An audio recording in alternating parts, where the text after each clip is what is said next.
গত 7 বছর ধরে জেলে থাকার পর সারদা কর্তা সুদীপ্ত সেন গত 1 ডিসেম্বর হঠাৎ একটি চিঠি দিয়েছেন দেশের প্রধানমন্ত্রী ও রাজ্যের মুখ্যমন্ত্রীকে। সেই চিঠিতে সুদীপ্ত সেন জানিয়েছেন কাদের তিনি কত টাকা দিয়েছেন।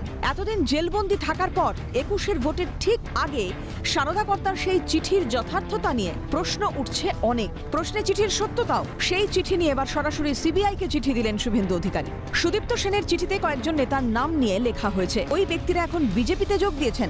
সে কথার উল্লেখ করে শুভেন্দু অধিকারীর অভিযোগ, স্পষ্ট উদ্দেশ্য প্রণোদিতভাবে সুদীপ্ত সেনের চিঠিতে বিরোধী দলের নেতাদের নাম আছে, আর রাজ্য মন্ত্রিসভা থেকে ইস্তফা দেওয়ায় তার নামও জড়িয়ে দেওয়া হয়েছে।